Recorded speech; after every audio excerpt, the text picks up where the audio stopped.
From outstanding teachers to unapologetic goals, we've all got a fire inside of us, and certified life coach Melissa Pennell wants to help us ignite that flame, which is why we had to bring her in to tell us all about her podcast, Follow Your Fire. Welcome to the show, Melissa. Thank you so much, Aubrey. It's great to be here. Well, one of the things you always do with every one of your episodes is you start with a certain question. The question is, if we were in an elevator and someone asked you what you do, what would you say? So I'm going to ask you, if you were in an elevator and someone said, who are you and what is this podcast about? How would you answer it? Okay, beep. I just chose my floor. I'd say, hi, I'm Melissa Pennell. I'm a life coach with Follow Your Fire Coaching, and I help people essentially rewire their brains to see what's possible for themselves and really believe in that they can change their life and then help them do it. And part of how I do that is through the podcast. It's called Follow Your Fire, Life, Work, and Purpose, and it really wrestles with the question we all have at some level, which is, what should I do with my life? How do you answer that? So that's what we talk about on the podcast. And how do you do this through a podcast? I mean, I guess it's through words, kind of empowering people, telling stories. Yeah, it's very much like that. It's through interviewing people who are in a variety of different roles. I interview professionals, mothers, filmmakers, pastors, and basically ask them, how did you decide what to do with your life, whatever it was that you chose? How do you overcome obstacles, both in the past, in present day? One of my favorite things is talking to people who are highly successful by society's standards and hearing them open up about things like, I still feel like an imposter sometimes. I still get nervous. And really shedding light on that to show people who might be listening, hey, it's okay to A, not be sure what you want to do, and B, overcome obstacles in the present moment. That's what everyone is doing secretly. I'm sure it makes everybody a little more relatable too when someone shares a story and maybe you can relate to it. How did this podcast even come to be?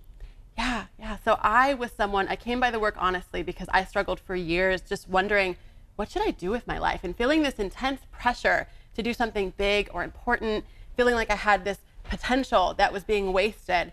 And when you have that, it's a privilege, right? To decide, what should I do with my life? Mm-hmm. But it can also be a challenge if you have no confidence, insecurity. So I wasted a lot of years just kind of sitting, isolated, really kind of burn my life to the ground, which not everyone has to do. But by doing so, I was really able to rebuild it and see how to help other people, A, not have to do that, but if they do, how to help them rebuild and really change their lives. I think it's totally possible to live multiple lifetimes in one life if you really believe it. So that's what I do as a coach, what I do on the podcast. It's pretty exciting. I can feel your passion for sure. So who can benefit from this? You know, it's for anyone that is looking to make a big change, make a big choice. It could be your 18-year-old neighbor who doesn't know what to choose as a major. It could be your 70-year-old aunt who has worked her whole life and she really wants to share her writing, but she's not sure if there's even a point at this stage in her life. It's for anyone who thinks, I have this gift or I have this challenge. How do I overcome it? So it could be a variety of people that could benefit, but if you also just like good stories of storytelling, how other people have traveled on their own journey, it could be a really fantastic listen. So you do the podcast and you're also a life coach. So what exactly is life coach? We hear that term a lot. Yeah. A life coach is someone who really sees the possibility in you and helps you to see it. Because when we can earnestly believe that we can change our lives, we can do it. We get what we expect from ourselves. Mm-hmm. So that's what I do as a coach. And a great way to think of coaching is kind of like if you were an athlete and you were training, you decided, hey, I want to run a marathon. Mm-hmm. You might want a coach that can really see the potential in you. You can have all this talent, but if you don't know where your strengths are or where your weaknesses are, that coach could say, hey, that thing you did last week, it really worked. Let's do that again. Let's expand on what's working. Well, it's kind of like your own personal hype woman or hype man. What tips can you give someone who's confused about making a big choice, especially like what they're going to do with their lives? Yeah.